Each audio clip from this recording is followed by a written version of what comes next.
ఇక పురాణ లక్ష్యాన్ని తెలుసుకున్న తర్వాత ఇప్పుడు మనం చెప్పుకోబోయేటువంటి దేవీ భాగవతం యొక్క విషయాలను కూడా మనం ఒకసారి పరిశీలన చేద్దాం. శ్రీదేవి భాగవతము అష్టాదశ మహాపురాణాల్లో ఒకటిగా శిష్ట పరంపర చేత ఆదరింపబడుతూ ఉన్నది. ఆ భగవతి పరమేశ్వరికి సంబంధించినటువంటి తత్వమును బోధించుట యందు విశిష్టమైనటువంటి కనుక దీనిని దేవీ భాగవతము అని పిలుస్తూ ఉన్నారు. ఆ భగవతి ఎవరూ కాదు, అఖిలాండకోటి బ్రహ్మాండ నాయిక అయినటువంటి పరతత్వరూపిణి అయినటువంటి అఖిలాండేశ్వరీ దేవియే. ఆమె పరమాత్మ యొక్క తత్వము చేత అభిన్నము. ఎందుకంటే ఆ పరమాత్మ కూడా ఈమెకు లోబడియే సృష్టి స్థితి లయల్ని నిర్వహిస్తూ ఉంటాడు. కాబట్టి ఆమె ఆది మధ్యాంతములు లేనటువంటిది. నాటి నుండి నేటి వరకు కూడా, అంటే ఆవిడ ఎప్పటి నుండి ఉంది అని ఉపాసకులు ఊహిస్తున్నారో, అంటే ఆవిడ ఎప్పటి నుండి ఉంది అంటే ఆవిడ అనంత స్వరూపిణి. ఇప్పటి నుంచి ఉంది అని చెప్పడానికి లేదు, ఇప్పటి వరకు ఉంటుంది అని చెప్పడానికి కూడా లేదు. కానీ ఈ ఉపాసకులు ఏనాటి నుండి అయితే ఆవిడ్ని దర్శించడం మొదలుపెట్టారో ఆనాటి నుండి నేటి వరకు కూడా ఈ పరతత్వమును అదే భావనతో, అంటే ఆవిడే తల్లి అనేటువంటి భావనతో ఉపాసించడమే జరుగుతూ ఉన్నది. ఆవిడను ఎప్పుడూ ఉపాసకులు మాతృమూర్తిగానే చూస్తూ వచ్చారు. ఇంకో విషయం ఏమిటంటే, శ్రీ గాయత్రీ మహామంత్రములో ప్రతిపాదింపబడినటువంటి శుద్ధ పరతత్వము శ్రీ గాయత్రీ మంత్రము చేత ప్రతిపాదింపబడేటువంటి పరమార్థ తత్వమును ఉపాసించుట వలన ఆ పరమార్థ సిద్ధి కలుగుతుంది అని శాస్త్రముల్లోనూ అనుభవంలోనూ కూడా గోచరిస్తూ ఉన్నది.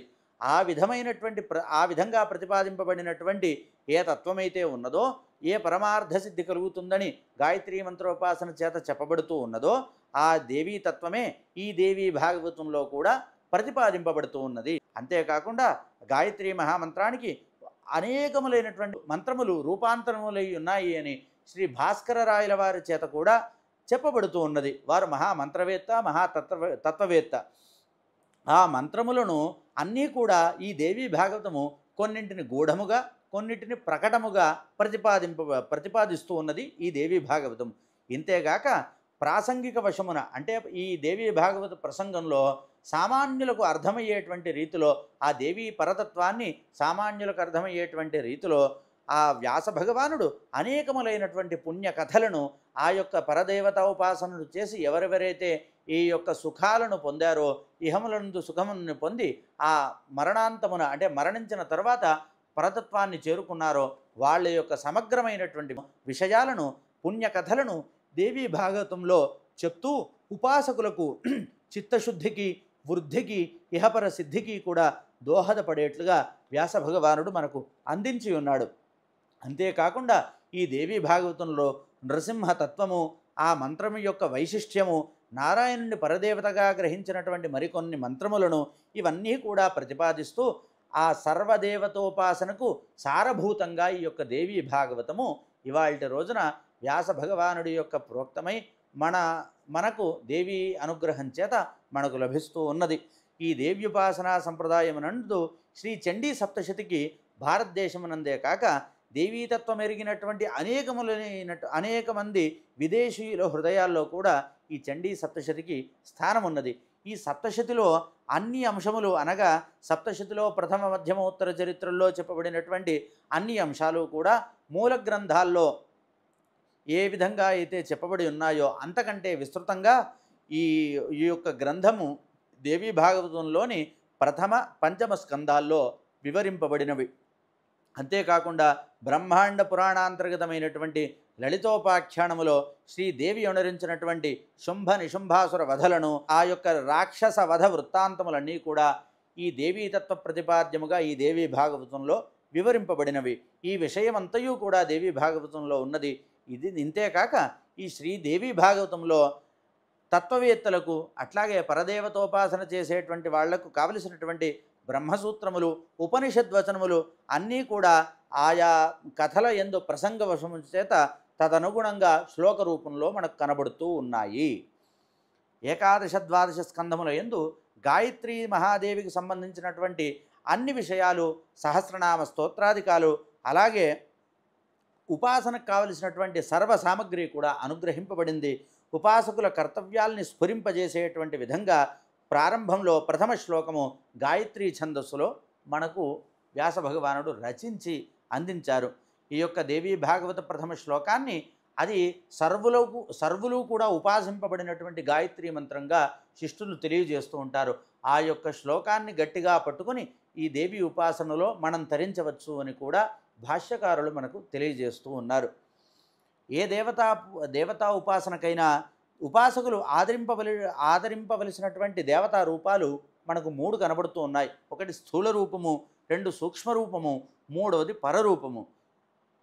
అట్లాగా వీటిలో స్థూల రూపము ఉపాసకులకు సులభంగా అందుబాటులో ఉంటుంది. అంటే ఆ ఆగమ ప్రోక్తమైనటువంటి దేవి యొక్క రూపాన్ని మనం ఏర్పాటు చేసుకొని దానిని పూజించవచ్చు. దాని కరచరణాదులు, ఆభరణాలు, ఆయుధములు మొదలైనటువంటివన్నీ ఉంటాయి. వాటికి షోడశోపచార పూజలు మొదలైనటువంటివి చేస్తూ చిత్తశుద్ధిని పొంది సాధకుడు తన తర్వాత దశలోకి చేరవచ్చు. అంటే సూక్ష్మరూప దశలోకి చేరవచ్చు. ముఖ్యంగా గుర్తుపెట్టుకోవలసినటువంటిది ఏమిటంటే, ఈ యొక్క స్థూల రూపాన్ని ఉపాసించాలనుకునేటువంటి వాళ్ళందరూ కూడా నిజంగా నిపుణులైనటువంటి ఆగమ పండితుల వద్దకు వెళ్ళి ఆ యొక్క రూప ధ్యానములు ఏ విధంగా ఆగమ ప్రోక్తంగా ఉన్నాయా లేవా చూసుకుని ఆ విధమైనటువంటి మూర్తుల్నే ఉపాసింపవలసి ఉంటుంది. ఇవాళ రోజున మనం చూస్తూ ఉన్నట్లయితే లోకములో ఉత్సవాల పేర్లతో చేస్తున్నటువంటి వినాయక నవరాత్రోత్సవములు నవరాత్ర మహోత్సవములు కానివ్వండి, దేవీ నవరాత్ర మహోత్సవములు కానివ్వండి, మనకు ఊహకు అందనటువంటివి, కొన్ని చూడలేనటువంటి స్థితుల్లో కూడా ఆ యొక్క దేవీ దేవతల రూపాల్ని ప్రతిష్ఠిస్తూ కేవలము ఉత్సవ ప్రధానంగా, అది ఉత్సవం కూడా కాదు, తామసమైనటువంటి బుద్ధి ప్రధానంగా ఆ యొక్క దేవతల యొక్క పూజలు జరుగుతూ ఉన్నాయి. కాబట్టి అటువంటివి మనం ఎప్పటికైనా విడనాడి సాత్వికమైనటువంటివి, ఆగమోక్తములైనటువంటి రూపములను మనం ప్రతిష్ఠించి పూజించాలి. ఆ యొక్క ప్రతిష్ఠ చేసి పూజించేటువంటి విధానం అంతా కూడా ఆ యొక్క దేవత యొక్క స్థూల రూపాన్ని మనం పూజిస్తున్నట్లుగా భావించాలి.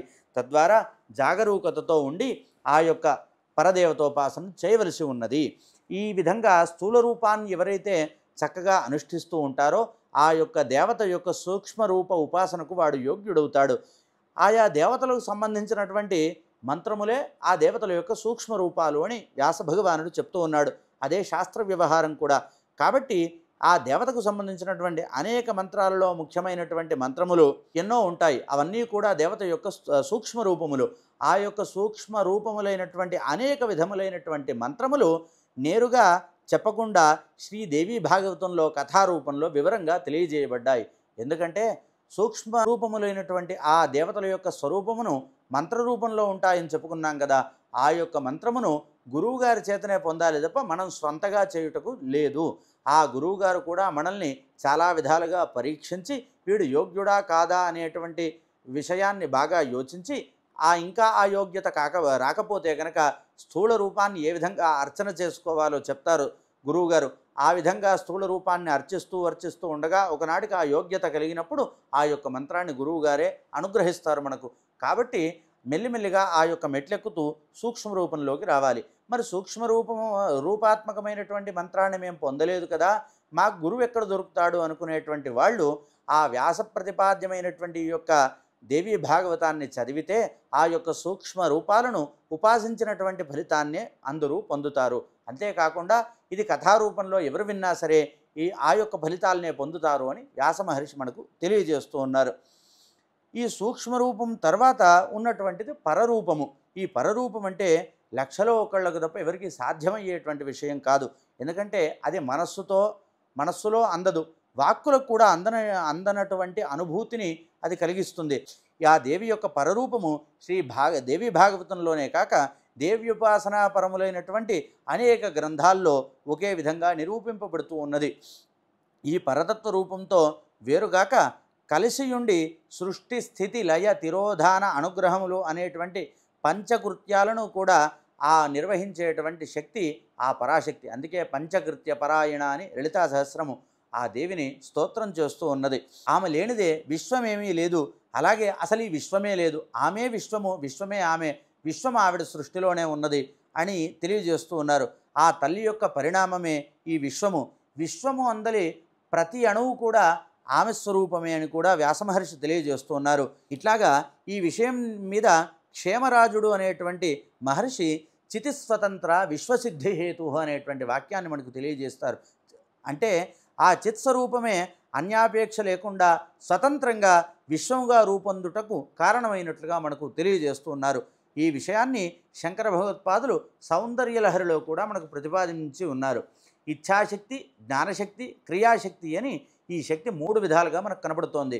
సృష్టి జరుగుటలో మొట్టమొదట పరతత్వంలో కలిగేటువంటి ప్రథమ స్పందన అంటే నేను ఒక సృష్టి చేయాలి అనేటువంటి సంకల్పము ఏదైతే పరమాత్మలో కలుగుతుందో ఆ కల్పించేటువంటి సంకల్ప శక్తికి ఇచ్ఛాశక్తి అనే పేరు. అంటే ఆ పరమాత్మ కూడా పరాధీనుడు, ఆ దేవత యొక్క ఆధీనంలోనే ఉన్నాడు. ఆమె యొక్క సంకల్పము ఆయన మనస్సులో జనించి ఇచ్ఛాశక్తిగా ఈ సృష్టి బయటకు వస్తోంది. అప్పుడు ఇదే సృష్టి చేయుటకు భగవానుడి యొక్క సంకల్పము. ఈ విశ్వ నిర్మాణానికి కావలసింది ఏమిటి అంటే ఆ విశ్వాన్ని నిర్మించాలంటే ఏ విధంగా నిర్మించాలో తెలియజేసేటువంటి వాటికే వేదములు అని పేరు. ఆ వేదము అంటే జ్ఞానస్వరూపమే. ఆ జ్ఞానం అంటే ఏమిటి? ఆ యొక్క సృష్టిని చక్కగా తీసుకువెళ్ళుటకు ఉన్నటువంటి శక్తి పేరే జ్ఞానశక్తి. తర్వాత ఈ నిశ్చయానుసారంగా అంటే ఆయన అనుకున్నట్లుగా ఈ విశ్వాన్ని రూపొందించేటువంటి శక్తియే క్రియాశక్తి అని చెప్తున్నారు. ఆ ఇచ్ఛాశక్తియే శ్రీదేవి యొక్క తాత్విక రూపము అని అనేకములైనటువంటి గ్రంథములు మనకు తెలియజేస్తున్నాయి. ఇచ్ఛా కామ సంకల్ప పదాలు సమానార్థకంగా ఉంటాయి. కావున కామాత్మకమైనటువంటి శక్తిలో గల పరమేశ్వరుడు అంటే ఆ శక్తి, ఆ కామాత్మకమైనటువంటి శక్తి ఎవరి ద్వారా సృష్టి జరిపిస్తూ ఉన్నదో ఆ సృష్టికర్తే కామేశ్వరుడు. ఆ శక్తియే కామేశ్వరి. ఇదియే ప్రకృతి పురుషుల ఏకస్వరూపము. ఈ అంశము దేవీ సప్తశతిలో కూడా నిగూఢంగా ఉన్నది. లలితోపాఖ్యానము, లలితా సహస్రనామ స్తోత్రం మొదలైనటువంటి వాటిలో కొంత ప్రకటంగా చెప్పబడుతూ ఉన్నది. జగన్మాత ఇచ్ఛాశక్తి రూపిణి అగుట చేత ఆమె ఇచ్ఛామాత్రం చేతనే ఈ విశ్వమంతా కూడా రూపొందుతూ ఉన్నది. ఈ అంశములన్నీ కూడా శ్రీదేవి భాగవతంలో మహిషాసుర, శుంభ, నిశుంభాసుర, చండముండాసుర వధ కథా ప్రసంగముల యందు దేవీ గీత యందు ప్రతిపాదితములవుతూ ఉన్నాయి. ఇట్టి రహస్యాలెన్నో కూడా ఈ దేవీ భాగవతంలో ఉన్నాయి. కాబట్టి అందరూ కూడా ఈ యొక్క దేవీ భాగవతాన్ని విని తరించెదరుగాక. స్వస్తి.